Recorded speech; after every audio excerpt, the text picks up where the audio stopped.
बेदर्द सरकार है, कितनी बेइंसाफी है कि हमारे संविधान में भी ये बात लिखी हुई है कि किसी भी व्यक्ति को बेघर करना, उसको उसके जीवन के अधिकार से वंचित करना है। जैसे ना नोटिस दिया ना कुछ, अचानक से सीलिंग की है तो लोगों के सामान भी घर के अंदर ही रह गए। इसी भरोसे हम आए हुए हैं जो हमारी पुकार सुन सके इस चीज के लिए कि हमारे घरों की सील टूट जाए, तोड़ दी जावे और हमें घर में रहने दिया जावे। नेताओं को या बड़े लोगों को तो नहीं समझ में आ रही है ना ये चीज, कितना मुश्किल है हम लोगों को। हमारे बच्चों के बोर्ड की परीक्षा चल रही है, 40-45 साल से वहाँ रह रहे हैं, तो गवर्नमेंट को पहले दिखाई नहीं दिया था क्या?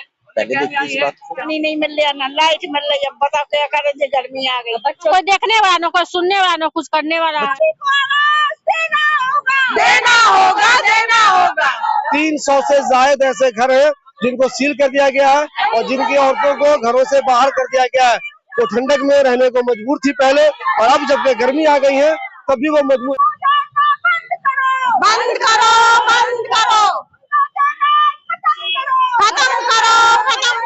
Hi everyone, this is Arabic, a unique restaurant blending the rich flavors of Arabic, Turkish and Mughlai cuisines. And yes, we are going viral for our kunafas. Soft, creamy, crispy and the best you'll find in Delhi. But that's not all. We also offer premium wedding catering, bringing royal Middle Eastern hospitality to your big day. From grand buffets to live kunafa stations, we create luxurious, unforgettable experiences that your guests will rave about.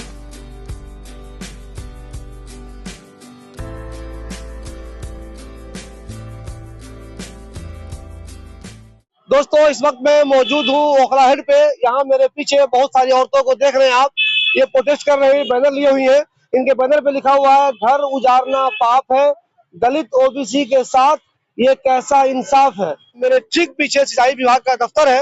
ये औरतें वही protest करने के लिए आई हैं। ये कौन औरतें हैं, क्यों प्रोटेस्ट कर रही है, मैं आपको बताता हूँ। ये सारी औरतें हैं, वो है आली गाँव की। आप सब लोगों को मालूम होगा, हमने आपको एक न्यूज दिखाई थी कि कुछ दिनों पहले आली गांव में सिंचाई विभाग वालों ने ये कहकर वहां बहुत सारे घरों को सील कर दिया था कि ये वाली जमीन हमारी है, आप लोग यहाँ से चले जाओ। उन्होंने घर को डिमोलिश तो नहीं किया था, लेकिन घरों को सील कर दिया था। तब से लेकर 15 दिसंबर को वो घर जारे में सील किए गए थे, तब से लेकर आज तक वो सारे के सारे घर सील है। अब वहाँ पे सैकड़ों महिलाएं रोड पर रहने के लिए मजबूर है। यानी कि जब जाड़ा बहुत खतरनाक था, ठंडक बहुत खतरनाक थी, तब भी ये महिलाएं रोड पे सो रही थी, और अब जब धूप शुरू होने वाली है तब भी ये महिलाएं रोड पे सोने को मजबूर है। इसलिए ये सिंचाई विभाग के दफ्तर आई है प्रोटेस्ट करने के लिए, ये कहने के लिए कि हमें घर से बेघर मत करो। बंद करो, खत्म करो।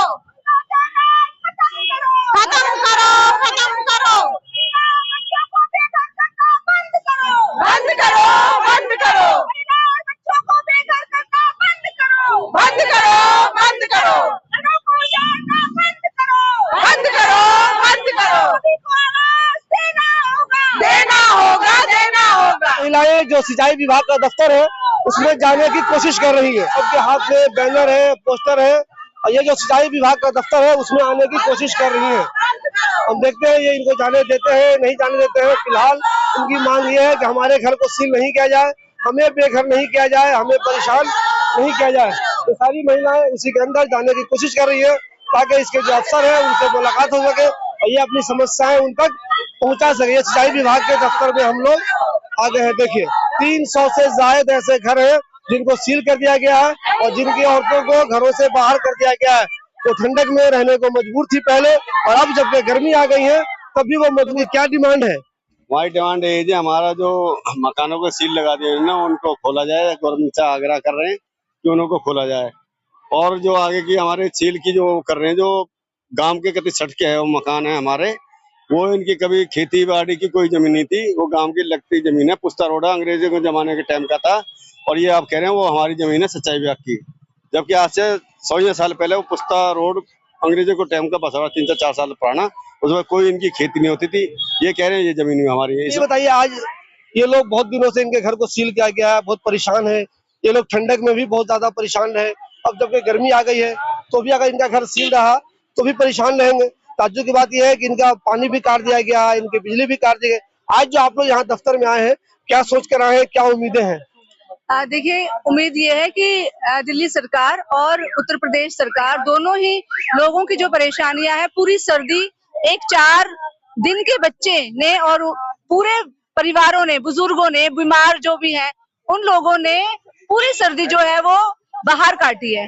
तो ये कितनी बेदर्द सरकार है, कितनी बेइंसाफी है कि हमारे संविधान में भी ये बात लिखी हुई है कि किसी भी व्यक्ति को बेघर करना, उसको उसके जीवन के अधिकार से वंचित करना है। तो अब जीवन के अधिकार से वंचित इतनी बड़ी संख्या में जो लोग पहले से ही समाज के हाशिए पर हैं, उन लोगों को अगर इस तरीके से छोड़ा जाएगा तो ये कहाँ का अन्याय है। पूरे विश्व की सरकारें, हमारा एक लोकतांत्रिक देश है जो सबसे बड़ा लोकतंत्र है विश्व में, पूरे विश्व की सरकारें लोगों को आवाज देती हैं, रोजगार देती हैं, लेकिन ये कैसी सरकार है जो लोगों के घरों के आशियाने, जो लोगों के घरों की छत उनसे छीन रही है। तो इसके खिलाफ हम आवाज लगातार 15 दिसंबर से, जब से ये घर सील किए हैं तब से लगातार ये आंदोलन चल रहा है और कोर्ट में केस चल रहा है। हम लगातार मुख्यमंत्री दिल्ली सरकार, मुख्यमंत्री उत्तर प्रदेश सरकार, सिंचाई विभाग, जो अधिशासी अभियंता है, उनको लगातार हम मेमोरेंडम दे रहे हैं, अपनी मांगे रख रहे हैं। मैडम, लेटर जो आप लोगों ने लिखा है यूपी गवर्नमेंट को, दिल्ली गवर्नमेंट में, तो क्या जवाब है उसका? कुछ अब तक कोई रिस्पॉन्स सही है? देखिए, रिस्पॉन्स हर बार रिस्पॉन्स आ रहा है, लेकिन कोई कार्रवाई नहीं हो रही है। यूपी सरकार की तरफ से भी रिस्पॉन्स आया है और जो शहरी विकास मंत्री है उनके तो वहां से तो खुद फोन आया कि देखिए, हम लोग जिम्मेदार नहीं है सील लगाने के या फिर घरों को के ऊपर बुलडोजर चलाने के। तो हमने उनसे बोला कि सर, आप जिम्मेदार नहीं है अगर सील लगाने के, लेकिन लोगों को वैकल्पिक रहने की जगह देने और मुआवजा देने का तो आप जिम्मेदार हैं, क्योंकि आप शहरी विकास मंत्री हैं। विकास का मतलब क्या होता है? विकास का मतलब क्या मेट्रो बना देना सिर्फ, या फिर सड़कें बना देना, या फ्लाईओवर बना देना? यही विकास नहीं होता है। विकास होता है जनता के जीवन के सुधार हो रहा है कि नहीं हो रहा है। आप तो जनता के जीवन को सुधार करने की बजाय उनको बेघर कर रहे हैं। क्या सुधार होगा? सबसे एक जो मिनिमम जो जीवन का जो अधिकार है वो है आवास का अधिकार, वो छीन के आप क्या विकास करेंगे? तो उन्होंने आश्वासन दिया कि ठीक है, इस बारे में हम सोचेंगे। और अब तो हद ये हो गई है कि जो मीडिएशन चल रहा था कोर्ट के द्वारा, मीडिएशन में दिल्ली, ये जो यूपी का जो सिंचाई विभाग है, उन लोगों ने जाना ही बंद कर दिया है। तो मतलब मंशा साफ जाहिर आप समझ सकते हैं कि इससे मंशा क्या होती है। मंशा ये होती है, ये जो हजारों लोग हैं, हजारों परिवार है जिनके छोटे छोटे बच्चे हैं, इन लोगों के जीवन की कोई भी कीमत नहीं है। तो सरकार जो बड़े बड़े वायदे करती है, सबका विकास के वायदा करती है, विकास वाली ये सरकार है, ये सरकार दबे कुचले लोगों की सरकार है। तो जो लोग हाशिए पर है सामाजिक रूप से, वैसे ही दबे कुचले पिछले हजारों सालों से जो लोग यहाँ हमारे सामाजिक रूप से जो पिछड़े हुए हैं, उनको संबल देने की बजाय आप उनको और शोषित कर रहे हो। उन सबके वोट से काउंसलर भी बना है, उन सबके वोट से एमएलए भी बने हैं, उन सबके वोट से एमपी भी बने हैं, प्रधानमंत्री भी बने हैं, लेकिन उनकी जमीन को वैध नहीं माना जा रहा, उन्हें इलीगल माना जा रहा, उन्हें परेशान किया जा रहा है। अगर आप भी अपनी फैमिली, फ्रेंड्स या ऑफिस वालों के साथ इफ्तार पार्टी का प्लान कर रहे हैं, तो मुगल क्यूजिन आपके लिए ला रहा है इफ्तार पार्टी ऑफर, जहां पर आपको मिलेगा खजूर, fresh fruit chaat, crispy pakora, mini samosa, Rooh Afza शरबत, और डिनर में मिलेगा chicken korma, mutton nihari, chicken जाफरानी बिरयानी, खमीरी रोटी और भी बहुत से डिलीशियस आइटम। बुकिंग स्टार्ट हो चुकी है, तो अपनी फैमिली या ग्रुप के लिए आज ही टेबल रिजर्व कीजिए और इस रमजान में ऐसी दावत का लुत्फ उठाइए। ठोकर नंबर 3, मुगल क्यूजिन। ये बताइए मैडम, आपके यहाँ तो बिजली काट दी गई थी, जी हाँ, तो कैसे रह रहे हैं आप वहाँ? बिना लेट कर रहे, ठंडी तो कट गया, आप गर्मी देखते कैसे कटेगा? ऐसे परेशान रहे जा रहे हैं? ऐसे परेशान है, तो गर्मी आ गई है, न कोई देखने वाला, न कोई सुनने वाला, न कुछ करने वाला है। बच्चे सब ऐसे ही रहते सब हैं, यहीं पे, कोई कहीं नहीं गया है। अब मुझे ये बताइए, वहाँ तो आपके यहाँ बिजली भी नहीं है, आपके यहाँ पानी भी नहीं है, आप रोड पे सोते थे, अभी भी रोड पे सो रहे हैं? रोड पे सो रहे हैं हम तो। कोई कुछ नहीं सुन रहा, कोई सुन नहीं रहा, ना कोई आ रहा है यहाँ पर। नेता लोग भी मिलने कोई भी नहीं आ रहा, कोई भी नहीं आया अभी। आप लोग यहाँ पे क्या सोच के आए? उम्मीद मिलेगी? उम्मीद है? उम्मीद के लिए आए, उम्मीद हमारे घर हमें वापस करो, हमें लाइट दो, हमारे बच्चे फुटपाथ पे डरे और क्या कहते पानी नहीं मिल रहा, ना लाइट मिल रही है। बताओ क्या करें, गर्मी आ गई, बच्चों की पढ़ाई मारी जा रही है, सब मारी जा रही है। आ चुके हैं। मुझे बताइए, अभी तो एग्जाम का जमाना है, मैट्रिक का भी एग्जाम हो रहा है, तो बच्चे कैसे तैयारी करेंगे अगर रोड पे रहेंगे वो? ये ना बच्चों का भविष्य खराब हो रहा है। गरीब इंसान है, पता नहीं कैसे कैसे गुजारा कर रहा है अपना। 40-45 साल से वहाँ रह रहे हैं, तो गवर्नमेंट को पहले दिखाई नहीं दिया था क्या? पहले देखिए इस बात को। आपको तो बिजली काट दी गई थी, तब वो ठंडक था, तब भी परेशान थे आप लोग। अब वो धूप आने वाली है, अब फिर एक परेशानी हो गई। कैसे टाइम गुजारेंगे आप लोग वहाँ पे? बस जैसे कर रहे हैं बाकी लोगों को या नेताओं को या बड़े लोगों को तो नहीं समझ में आ रही है ना ये चीज। कितना मुश्किल है हम लोगों को। हमारे बच्चों के बोर्ड की परीक्षा चल रही है, सीबीएसई चल रही है इस टाइम पर।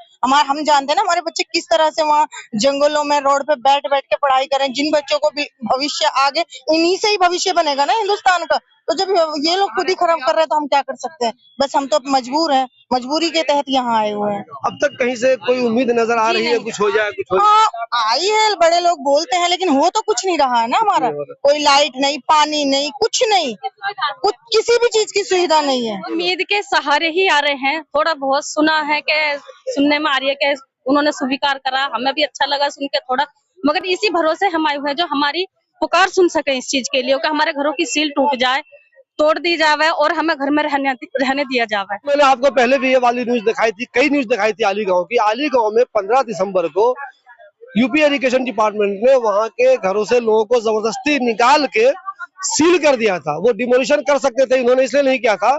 उस जमाने में ग्रेफ 4 लगा हुआ था दिल्ली में, किसी तरह का भी कंस्ट्रक्शन या डिस्ट्रक्शन सब पे पाबंदी लगी हुई थी, तो उन्होंने डिमोलिशन नहीं किया, पूरे घरों को सील कर दिया, बिजली काट दी, पानी काट दिया और लोगों को घर से बाहर कर दिया। हमने आपको वहां से रिपोर्ट दिखाई थी कैसे कितने सैकड़ों लोग बेघर हो गए थे, खुले आसमान के नीचे कड़ाके की ठंड में जमीन पे सो रहे थे, रोड पे सो रहे थे। और अब गर्मी आ गई है, अब भी वो रोड पे सोएंगे। ये लोग उसी दफ्तर में जा रहे हैं यूपी एजुकेशन के, जिसने वहां कार्रवाई की है। इस उम्मीद में वहां से ये महिलाएं आई हैं आली गांव से, ये सोचकर हो सकता है यहाँ पे कोई सुन ले। मामला कोर्ट में है, लेकिन अब तक किसी तरह की कोई उम्मीद नजर नहीं आ रही है। और दिक्कत की बात यह है कि आली गांव में ही कुछ मकान ऐसे भी हैं जो बहुत सालों से बने हुए हैं, उनपे भी डिमोलिशन की तलवार लटकी हुई है, चूंकि उनको भी नोटिस दे दिया गया है। उन पे कार्रवाई अभी नहीं हुई है, लेकिन नोटिस उनको भी दे दिया गया है। उनके तो घर ही सील कर दिए गए हैं, बाकी आने वाले दिनों में उन पर भी कार्रवाई होने की उम्मीद है। देखिए कम से कम 3 महीने होने को आ रहे हैं। वहाँ पे ये लोग अभी जो ठंड थी चल गया। अभी गर्मी में क्या होगा, लाइट तक नहीं है, छोटे छोटे बच्चे और ताले लगे में सील लगा रखे, वो बाहर बैठे, कहीं से कोई उम्मीद नजर नहीं, कोई उम्मीद नहीं है। हम लोग यहाँ पे चक्कर लगा कम से कम 8-10 बार हम लोग यहाँ पे आ चुके हैं, लेकिन यहाँ पे कोई सुनाई है। कभी कुछ बहाना बनाते हैं, उससे मिलो, ऐसे लोग करते रहते हैं, परेशान। ये भी आली गांव में रहते हैं? हाँ जी, ये लोग देखिए दोस्तों, वो उनको दिखाइए, देखिए बेचारे कितने मजबूर हैं, देखिए कैसे चल रहे हैं, कितने मजबूर हैं अपने हक के लिए। वहां से आए हैं, कुछ उम्मीद इनको नजर आ रही है, शायद कुछ इनका भला हो जाए। बेटा मुझे ये बताइए, नेता लोग जो है कोई काम आ रहा है आप लोगों के? नेता लोग की मदद कर रहा है? अगर नेता लोग मदद कर रहे होते तो इनको उजाड़ते ही क्यों? अब बताओ, ये 100 साल से यहाँ पे रह रहे, कह हमारी तीसरी पीढ़ी है। जब तो हमारा देश गुलाम था तब से कोई ऑब्जेक्शन नहीं था। अब जाकर के जब से ये बीजेपी आई है तब से इनको ऑब्जेक्शन हुआ कि ये यूपी की है। अगर यूपी वाले की गवर्नमेंट मतलब ये जमीन है तो ये इनके जो सारे डॉक्यूमेंट्स, आधार कार्ड है, पैन कार्ड है या वोटर आई कार्ड है, सारे यहाँ के हैं। क्या कहीं से कोई उम्मीद नजर आ रही है? अभी तक तो हमें कहीं से कोई उम्मीद नहीं नजर आ रही है, लेकिन हमारी लड़ाई जो है वो जारी है। और लड़ाई जब तक हम लड़ेंगे, जब तक हमारा घर हमें वापस अली गांव के लोगों को नहीं मिलेगा, जब तक हम लड़ते रहेंगे। अब मुझे बताइए, अभी वहाँ न बिजली है, न पानी है, कुछ नहीं है? बिजली नहीं है और पानी भी नहीं है। कहीं से लेके किसी तरीके से गुजर बसर ये लोग कर रहे हैं, लेकिन तकलीफ से ही कर रहे हैं। अभी तो बोर्ड का एग्जाम चल रहा है, बहुत सारे बच्चे उस कॉलोनी में होंगे जो एग्जाम भी दे रहे होंगे, बच्चे तैयारी कैसे कर रहे होंगे? बहुत ज्यादा बच्चों को दिक्कत। वहाँ से हम लोग बच्चों से बात कर रहे हैं, बच्चों को इतना ज्यादा दिक्कत हो रहा है पढ़ाई में, एग्जाम देने में। बहुत सारे जब इन्होंने सील किया तो लोगों को कुछ पता ही नहीं था, पहले से ना नोटिस दिया ना कुछ, अचानक से सीलिंग की है तो लोगों के सामान भी घर के अंदर ही रह गए। लोगों के बच्चों के यूनिफॉर्म, बैग वगैरह रह गए उसी में मकान के अंदर, तो उनको तो बहुत ज्यादा दिक्कत हो रही है। बहुत सारे की पढ़ाई छूट चुकी है, उनका भविष्य क्या है? बच्चों का भविष्य क्या है, जो उन बच्चों का लास्ट एग्जाम पूरे साल जो है उनका बच्चों का बर्बाद हो चुका है। तो वो बच्चे तो बहुत ज्यादा, एक तो उनका जो आशियाना है वो छीना जा रहा है, दूसरा उनकी जो पढ़ाई लिखाई है वो छीनी जा रही है। तो ये सरकार किसकी है? ना बच्चों की है, ना महिलाओं की है, ना पुरुषों की है, ये किसी की नहीं है। रोजगार अलग छीन रही है। के जमाने में मोदी जी परीक्षा पे चर्चा करते हैं, बच्चों को बताते हैं कि आपको कैसे टेंशन फ्री होकर एग्जाम देना है, लेकिन ठीक एग्जाम से पहले उन बच्चों से उनका घर छीन लिया जाता है। जिन बच्चों के पास घर ही नहीं होगा, खुले आसमान की जमीन पर सोएंगे जाड़े में भी और इस तरह की धूप में भी, तो बताइए वो एग्जाम कैसे देंगे? परेशानी है तो मिलने दीजिए ना, किसी से मुलाकात कोई हो तब तो मिलने दो। कहाँ चले गए? कहाँ है? अरे जब है नहीं तो कहाँ से मिलने दो? बेचारे परेशान हो जाए। मैं नहीं मिलना किसी से। अरे तो सर एक आदमी तो कोई बात करे। सर जी दूसरा बता दीजिए कहाँ मिल रही है? एक आदमी तो कोई बात करे तभी तो बताओ। ये बात कर लेंगे आपसे, ये बता दीजिए मैडम किनसे मुलाकात करें? अरे रुको तो सही, बता दीजिए। हम नहीं कुछ बताइए। ये किनसे मिले ये बता दीजिए ना। ये अधिकारी मिले तीसरी बार आ गए, या अधिकारी मिलते ही नहीं है। इनकी शिकायत ये है कि ये लोग आते हैं, आली गांव कितना दूर है, वहाँ से ये आते हैं, यहाँ तड़का के इनको भेज दिया जाता है। ये पहले भी आई थी, आज भी आई है। कभी इनको वहाँ मेन गेट पे रोक दिया इन लोगों ने, कभी अंदर आई है, तो अब यहाँ से आगे रोक रहे हैं। दिक्कत ये है कि अधिकारी एग्जैक्ट कौन है, किनसे इनको बात करनी है, वो इनसे मिलने ही नहीं दिया गया। जो छोटे लेवल के लोग हैं यहाँ, वो बता रहे हैं कि नहीं वो नहीं है, कहीं चले गए हैं। तो ये लोग इसीलिए परेशान है कि जब भी आते मुलाकात नहीं होती। जब भी आते हैं हम लोग, हमने ज्ञापन जो सौंपा है उसमें भी जो जवाब मांगने आए तब भी जो है इन्होंने यही कहा कि हमारे अधिकारी नहीं। हमने बोला आप अपॉइंटमेंट दे दीजिए, हम मिल लेंगे, लेकिन बोले हम कैसे देते हैं जब हमें खुद नहीं पता कि हमारे अधिकारी कब आते हैं कब नहीं जाते। आप बताइए, इतना बड़ा सिंचाई विभाग है, क्या अधिकारी आते नहीं होंगे, बैठते नहीं होंगे? लेकिन इनको इतना भी नहीं हो रहा। जो लोग सर्दियों में रोड पे बैठे हुए हैं, उनके दर्द और उनके दुख में ये लोग थोड़ा सा सहयोग भी नहीं कर रहे और ना आके पूछ रहे हैं, ना मिल रहे हैं। इनको तो खुद मिलना चाहिए आवाम से, लेकिन आवाम इनके पास आ रही है तो उसके लिए भी ये लोग नहीं मिल रहे हैं और हमें टाल मटोल वाला जवाब देते हैं और बाहर कर देते हैं। 5 मरतबा यहाँ पे आ चुके हैं, लेकिन जो मेन कंसर्न अधिकारी है उनसे इनकी मुलाकात ही नहीं हो पाती। यहाँ जो नीचे लेवल के लोग हैं वो कहते हैं असर नहीं है, कहाँ है पता नहीं कहाँ है। खबर आते हैं, मायूस होकर लौट के चले जाते हैं। अब इन महिलाओं को अंदर नहीं जाने दिया गया, अधिकारियों से नहीं मिलने दिया गया। इन महिलाओं ने यहीं पे चादर बिछा के यहीं पे बैठ गई हैं। ये सब देखिए, आपको दिखाई दे रहा हो, ये दिखाइए, ये देखिए यही बैठ गई हैं महिलाएं। ये इनका कहना ये है कि जब तक हम यहाँ अधिकारी से बात नहीं करेंगे, उनको अपनी समस्याएं नहीं बताएंगे, वो हमारी समस्या नहीं सुनेंगे, कुछ आश्वासन नहीं देंगे, तो हम यहाँ से नहीं जाएंगे। क्योंकि अधिकारी यहाँ मौजूद नहीं है। जो नीचे लेवल के लोग हैं वो कह रहे हैं अधिकारी नहीं है, पता नहीं कहाँ चले गए वो। 5 बार ये पहले भी आई है, कभी ठीक से अधिकारी से इनकी मुलाकात नहीं हो पाती, आज भी नहीं हो पाई है। तो ये सोचकर कि आज मुलाकात करके ही जाएंगे, ये लोग यहीं पे धरने पे बैठ गई है। पीछे इन्होंने अपना वो बैनर लगा दिया है और यहाँ पे ये बैठ गई है। देखिए इनके हाथ में जो बैनर है उस पर लिखा हुआ है, गरीबों को उजारना बंद करो। यहाँ देखिए, हमारा घर हमारा हक। छोटे मासूम बच्चा भी आके बैठा हुआ है। देखिए कितनी तकलीफ की बात है, छोटे छोटे मासूम बच्चे भी यहाँ पे आए हुए हैं। कितनी परेशानी है, जबकि आप धूप शुरू हो गई है तो ये महिलाएं यहाँ पे बैठ गई हैं। कितनी देर बैठेंगी समझ में नहीं आता। सबसे अफसोस इस बात पे होता है कि जो लोग अधिकारी होते हैं वो पोस्ट पे चले जाने के बाद गरीबों की नहीं सुनते। आप अपनी जिम्मेदारी निभाइए, लेकिन जब कोई आपसे मिलने आया है, अपनी परेशानी बताने आया है, तो कम से कम जो बैठे हुए लोग हैं उनसे मिलके उनकी परेशानी सुन लीजिए। फिर जो मुनासिब फैसला होगा वो बाद में होगा। फिलहाल इनकी परेशानी सुन तो लीजिए।